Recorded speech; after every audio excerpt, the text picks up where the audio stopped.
ಜಿಲ್ಲೆಯಲ್ಲಿ ಮಳೆ ಕೊರತೆ, ರೈತರು ಆತಂಕದಲ್ಲಿದ್ದಾರೆ. ಮಳೆ ಕೊರತೆ ನಡುವೆನೂ ಕೂಡ ರೈತರಿಗೆ ಸ್ವಲ್ಪ ಭರವಸೆ ಮೂಡ್ತಾ ಇರುವಂಥದ್ದು ಏನಪ್ಪಾ ಅದು ಅಂದ್ರೆ ಆಲಮಟ್ಟಿ ಡ್ಯಾಂಗೆ ಒಳಹರಿವು ಶುರುವಾಗಿದೆ. ಡ್ಯಾಮ್ಗಳು ಖಾಲಿ ಆಗೋಗ್ಬಿಟ್ಟಿದೆ. ಆದ್ರೆ ಈಗ ಮಲೆನಾಡು ಭಾಗದಲ್ಲಿ ಬೇರೆ ಮಳೆ ಆಗ್ತಾ ಇದೆ, ಬೆಳಗಾವಿ ಭಾಗದಲ್ಲಿ ಮಳೆ ಆಗ್ತಾ ಇದೆ, ಎಸ್ಪೆಷಲಿ ಮಹಾರಾಷ್ಟ್ರ ಭಾಗದಲ್ಲಿ ಮಳೆ ಆಗ್ತಾ ಇರುವಂತ ಹಿನ್ನೆಲೆಯಲ್ಲಿ ಅಲ್ಲಿಂದ ನೀರನ್ನ ಬಿಡ್ಲಾಗ್ತಾ ಇದೆಯಲ್ಲ, ಸೊ ಆಲಮಟ್ಟಿ ಡ್ಯಾಂಗೆ ಒಳಹರಿವು ಬರ್ತಾ ಇದೆ. ಜಿಲ್ಲೆಯಲ್ಲಿ ಕುಡಿಯುವ ನೀರಿನ ಆತಂಕ ದೂರ ಆಗ್ತಾ ಇದೆ. ಡ್ಯಾಮ್ಗೆ ನೀರು ಬರ್ತಾ ಇರುವಂತ ಹಿನ್ನೆಲೆಯಲ್ಲಿ ಆದ್ರೆ ಡ್ಯಾಮಿಗೆ ನೀರು ಬಂದ್ರೆ ಕುಡಿಯುವ ನೀರಿಗೆ ಓಕೆ, ಆದ್ರೆ ಬೆಳೆಗಳಿಗೆ ನೀರು ಸಿಗೋದಿಲ್ಲ. ನೀರು ಹೆಚ್ಚಿನ ಪ್ರಮಾಣದಲ್ಲಿ ಬಂದ್ರೆ ಮಾತ್ರನೇ ನಾಲೆಗಳಿಗೆ ನೀರನ್ನ ಬಿಡಲಾಗುತ್ತೆ, ಇಲ್ಲ ಅಂದ್ರೆ ಇಲ್ಲ. ಸೊ ಹೀಗಾಗಿ ಬಿತ್ತನೆ ಕಾರ್ಯ ಆಗಿಲ್ಲ. ಜಿಲ್ಲೆಯಲ್ಲಿ ನಿರೀಕ್ಷಿತ ಮಟ್ಟದ ಬಿತ್ತನೆಯನ್ನ ಮಾಡಕ್ಕಾಗಿಲ್ಲ. ವಿಜಯಪುರ ಜಿಲ್ಲೆಯಲ್ಲಿ 7.75 ಲಕ್ಷ ಹೆಕ್ಟೇರ್ ಬಿತ್ತನೆ ಗುರಿಯನ್ನ ಹೊಂದಲಾಗಿತ್ತು. ಬಿತ್ತನೆ ಆಗಿರುವಂಥದ್ದು ಕೇವಲ 2.28 ಲಕ್ಷ ಹೆಕ್ಟೇರ್, ಅಂದ್ರೆ ಒಂದು 30% ಅಷ್ಟೇ ಬಿತ್ತನೆ ಮಾಡಲಾಗಿದೆ. ಈಗ ಬಿತ್ತನೆ ಮಾಡಿದ್ರೆ ಮಳೆ ಬರುತ್ತೋ ಇಲ್ವೋ ಅನ್ನುವಂಥ ಆತಂಕ. ಸುಮ್ಮನೆ ಸಾಲ ಸೋಲ ಮಾಡ್ಬಿಟ್ಟು ಯಾಕಪ್ಪ ಬೆಳೆಯನ್ನು ಬೆಳಿಬೇಕು, ನೀರೇ ಇಲ್ಲ ಅನ್ನುವಂಥ ಒಂದು ನಿರ್ಧಾರದಲ್ಲಿ ಇದ್ದಾರೆ ಅಂತ ಕಾಣಿಸುತ್ತೆ ರೈತರು. ಮಳೆನೇ ಭಾಳ ಕಡಿಮೆ ಆಗಿದೆ ಈ ವರ್ಷ. ಹೀಗಾಗಿ ಬಿತ್ತಲಾಕ ಹಸಿ ಇಲ್ಲ. ಬಿತ್ತಾಕತ್ತೀವಿ, ಮೆಕ್ಕೆಜೋಳ ಬಿತ್ತಾಕತ್ತೀವಿ, ಒಟ್ಟು ಹಸಿ ಇಲ್ಲ. ಈಗ ಆಳುಗಳು ಕರ್ಕೊಂಬಂದು ಬಿತ್ತಾಕತ್ತೀವಿ. ನಾಡ್ತದೆ ಏನಿಲ್ಲ ಗೊತ್ತಿಲ್ಲ.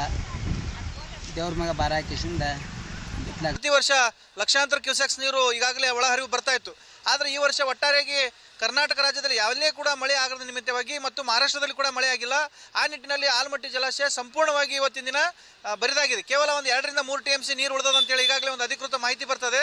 ಆ ನಿಟ್ಟಿನೊಳಗೆ ಮಾನ್ಯ ಮುಖ್ಯಮಂತ್ರಿಗಳು ವಿಜಯಪುರ ಜಿಲ್ಲೆಯನ್ನು ಸಂಪೂರ್ಣ ಬರಗಾಲ ಜಿಲ್ಲೆ ಅಂತ ಘೋಷಣೆ ಮಾಡಿ ವಿಶೇಷವಾದಂಥ ಒಂದು ಪ್ಯಾಕೇಜನ್ನು ವಿಜಯಪುರ ಜಿಲ್ಲೆಗೆ ಬಿಡುಗಡೆ ಮಾಡಬೇಕು, ಇಲ್ಲಪ್ಪ ಅಂತಂದ್ರೆ ಎಲ್ಲ ರೈತರ ಸಾಲವನ್ನು ಮನ್ನಾ ಮಾಡಬೇಕಂತೇಳಿ ಸಂದರ್ಭದಲ್ಲಿ ಆಗ್ರಹ ಮಾಡ್ತೀವಿ. ಸುಮಾರು 7,75,000 ಹೆಕ್ಟೇರ್ ಪ್ರದೇಶದಲ್ಲಿ ನಾವು ಈ ವರ್ಷ ಬಿತ್ತನೆ ಗುರಿ ಹೊಂದಲಾಗಿದೆ.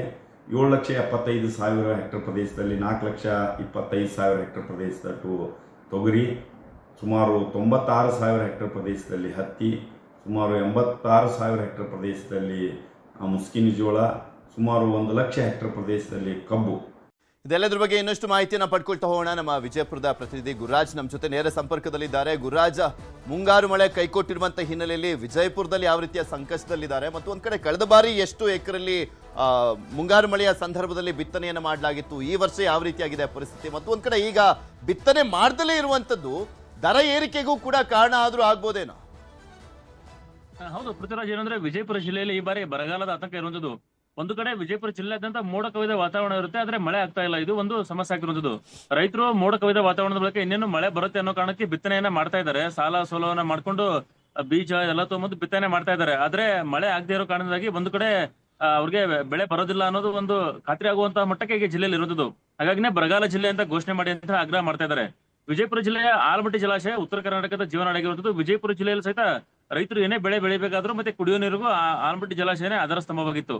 ನಿನ್ನೆವರೆಗೂ ಆಲಮಟ್ಟಿ ಜಲಾಶಯದಲ್ಲಿ 20 TMC ವರೆಗೂ ಮಾತ್ರ ನೀರಿತ್ತು. ಅದರಲ್ಲಿ 17 TMC ಡೆಡ್ ಸ್ಟೋರೇಜ್ ಆಗಿರೋ ಕಾರಣ ಸುಮಾರು 3 TMC ಮಾತ್ರ ಬಳಕೆಗೆ ಆಗ್ತಾ ಇತ್ತು. ಅದನ್ನ ಜಿಲ್ಲಾಡಳಿತ ಆದ್ಯತೆ ಮೇರೆಗೆ ಕುಡಿಯೋ ನೀರಿಗೆ ಮಾತ್ರ ಬಳಕೆಗೆ ಮೀಸಲಾಗಿಟ್ಟಿತ್ತು. ಸೊ ಈಗ ಮಹಾರಾಷ್ಟ್ರದಲ್ಲಿ ಮಳೆಯ ಪ್ರಮಾಣ ಅಧಿಕವಾಗಿರೋ ಕಾರಣದಿಂದಾಗಿ ನಿತ್ಯವೂ ನಿನ್ನೆ ಹಿಡಿದ ಒಳಹರಿವು ಆರಂಭವಾಗಿರುತ್ತದೆ. ನಿನ್ನೆ ಒಂದೇ ದಿನ 1,000ಕ್ಕೂ ಅಧಿಕ ಕ್ಯೂಸೆಕ್ಸ್ ನೀರು ಒಳಹರಿವು ಆರಂಭವಾಗಿರುತ್ತದೆ. ಇನ್ನು ಮಹಾರಾಷ್ಟ್ರದಲ್ಲಿ ಅಂದ್ರೆ ಏನು ಕೃಷ್ಣಾ ನದಿಯ ಉಗಮ ಸ್ಥಾನ ಇದೆ, ಮಹಾಬಳೇಶ್ವರ ಸೇರಿದಂತೆ ಆ ಭಾಗದಲ್ಲಿ ಅತಿ ಹೆಚ್ಚು ಮಳೆ ಆಗ್ತಿರೋದ್ರಿಂದ ಬಹುತೇಕ ಡ್ಯಾಮ್ಗೆ ಇನ್ನೂ ಹೆಚ್ಚಿನ ಪ್ರಮಾಣದಲ್ಲಿ 1 ಲಕ್ಷ ಕ್ಯೂಸೆಕ್ಸ್ ವರೆಗೂ ನೀರು ಬರೋ ಸಾಧ್ಯತೆ ಹಿನ್ನೆಲೆಯಲ್ಲಿ ವಿಜಯಪುರ ಜಿಲ್ಲೆಯಲ್ಲಿ ಸದ್ಯದ ಮಟ್ಟಿಗೆ ಕುಡಿಯೋ ನೀರಿನ ಆತಂಕ ಜಿಲ್ಲೆಯಲ್ಲಿ ಇಲ್ಲ. ನಿನ್ನೆವರೆಗೂ ಜನರಿಗೆ ಬಹಳಷ್ಟು ಆತಂಕ ಇತ್ತು, ಮುಂದೆ ಹೆಂಗ್ ಮಾಡೋದಪ್ಪ ಅನ್ನೋ ಆತಂಕ ನಿನ್ನೆವರೆಗೂ ಇತ್ತು. ಆದ್ರೆ ನಿನ್ನೆ ಮಧ್ಯಾಹ್ನದ ನಂತರ ಏನು ನೀರು ಬರೋಕೆ ಶುರು ಆಯ್ತು, ಅದರ ಪರಿಣಾಮವಾಗಿ ಈಗ ಸ್ವಲ್ಪ ಆತಂಕ ಕಡಿಮೆ ಆಗಿದೆ. ಆದ್ರೆ ಪೂರ್ಣ ಪ್ರಮಾಣದಲ್ಲಿ ಕಡಿಮೆ ಆಗಿಲ್ಲ, ಯಾಕಂದ್ರೆ ಮಳೆ ಪ್ರಮಾಣ ಇನ್ನೂ ಜಾಸ್ತಿ ಇರೋದ್ರಿಂದ ಮಹಾರಾಷ್ಟ್ರದಲ್ಲಿ ಅದರ ನೀರು ವಿಜಯಪುರ ಜಿಲ್ಲೆಗೆ ಬರ್ತಾ ಇರೋದು. ಅದರಲ್ಲೂ ಮುಖ್ಯವಾಗಿ ಮಹಾರಾಷ್ಟ್ರದ ಮಹಾಬಳೇಶ್ವರ ಏನಿದೆ ಕೃಷ್ಣಾ ನದಿಯ ಉಗಮ ಸ್ಥಾನ, ಅಲ್ಲಿ ಸುಮಾರು 400 mm ಗಿಂತಲೂ ಅಧಿಕ ಒಂದೇ ದಿನ ಮಳೆ ಆಗಿರುತ್ತದೆ. ಜೊತೆಗೆ ಕೊಯ್ನಾ ಇದೆ, ರಾಧಾನಗರಿ, ದೂದ್ ಗಂಗಾ, ವೇದ್ ಗಂಗಾ, ಮತ್ತೆ ಅದರ ಬಳಿ ತುಳಸಿ, ಇವೆಲ್ಲ ಏನು ಕೃಷ್ಣಾ ಜಲಾನಯನ ವ್ಯಾಪ್ತಿಯಲ್ಲಿ ಬರುವಂತಹ ನದಿಗಳಿವೆ. ಇಲ್ಲಿ ಅತಿ ಹೆಚ್ಚು ಮಳೆಯಾಗಿ ಅವು ನದಿಗಳು ಓವರ್ಫ್ಲೋ ಆಗಿ ಆಲಮಟ್ಟಿ ಜಲಾಶಯಕ್ಕೆ ಬರ್ತಾ ಇರೋದ್ರಿಂದ ಆಲಮಟ್ಟಿ ಜಲಾಶಯಕ್ಕಿಂತ ಹಿಂದೆ ರಾಜಪುರ ಬ್ಯಾರೇಜ್ ಬೇರೆ ಬೇರೆಗಳಿವೆ, ಅವೆಲ್ಲವೂ ಸಹಿತ ಭರ್ತಿಯಾಗಿ ಈಗ ಮುಂದೆ ನೀರು ಬರ್ತಾ ಇರೋದ್ರಿಂದ ಒಂದು ರೀತಿಯಿಂದ ಜನರಿಗೆ ಸಮಾಧಾನ ಇರುತ್ತದೆ. ಯಾಕಂದ್ರೆ ಅಲ್ಲಿ ನೀರು ಬಿಡ್ತಾ ಇದಾರೆ, ನಮ್ಗೆ ಮುಂದೆ ಸಮಸ್ಯೆ ಆಗಲ್ಲ ಅಂತ ಹೇಳಿ. ಸೊ ಜಿಲ್ಲಾಡಳಿತ ಸಹಿತ ಇದೇ ಒಂದು ಆಶಾಭಾವನೆಯಲ್ಲಿ ಈಗ ನೀರು ಬರುತ್ತೆ ಅನ್ನೋ ಆಶಾಭಾವನೆಯಲ್ಲಿದೆ. ಆದ್ರೆ ಇದು ಒಂದ್ ಕಡೆ ಕುಡಿಯೋ ನೀರಿನ ಸಮಸ್ಯೆ ಬಹುತೇಕ ನಮ್ಗೆ ಕಡಿಮೆ ಆಗುತ್ತೆ ಅನ್ನೋ ಲಕ್ಷಣ ಕಾಣಿಸ್ತಿದ್ರೆ, ಮತ್ತೊಂದು ಕಡೆ ಬೆಳೆಯವರಿಗೆ ಏನು ಅಂತ ಹೇಳಿ, ಯಾಕಂದ್ರೆ ವಿಜಯಪುರ ಜಿಲ್ಲೆಯಲ್ಲಿ ಮಳೆ ಬರ್ತಾ ಇಲ್ಲ, ಕೇವಲ ಮೋಡ ಮಾತ್ರ ಇರುತ್ತದೆ.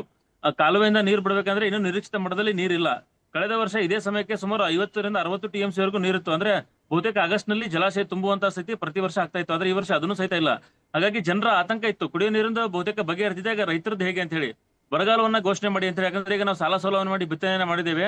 ಒಂದು ವೇಳೆ ಬರಗಾಲ ಜಿಲ್ಲೆ ಪೀಡಿತ ಅಂತ ಘೋಷಣೆ ಮಾಡಿದ್ರೆ ನಮಗೆ ಅಟ್ಲೀಸ್ಟ್ ನಾವು ಹಾಕಿರೋ ಬಂಡವಾಳಕ್ಕಾದ್ರೂ ಪರಿಹಾರ ಬರುತ್ತೆ ಅನ್ನೋ ಒಂದು ಆಶಾಭಾವನೆ ರೈತರಲ್ಲಿ ಇರುತ್ತದೆ. ಹಾಗಾಗಿ ಸರ್ಕಾರ ಮತ್ತೆ ಜಿಲ್ಲಾಡಳಿತ ಏನ್ ಮಾಡುತ್ತೆ ಅಂತ ನೋಡ್ಬೇಕು. ಸದ್ಯಕ್ಕೆ ಅಂದ್ರೆ ಇವತ್ತಿನ ಮಟ್ಟಿಗೆ ವಿಜಯಪುರ ಜಿಲ್ಲೆಯಲ್ಲಿ ನಿರೀಕ್ಷಿತ ಮಟ್ಟದಲ್ಲಿ ಮಳೆ ಇಲ್ಲ. ಹಾಗಾಗಿ ಮುಂದಿನ ದಿನಗಳಲ್ಲಿ ಮಳೆ ಆದ್ರೆ ಮಾತ್ರ ಈ ಬರದಿಂದ ವಿಜಯಪುರ ಜಿಲ್ಲೆಯ ಜನರು ಪಾರಾಗುವಂತ ಸಾಧ್ಯತೆ ಇರುವಂತದ್ದು.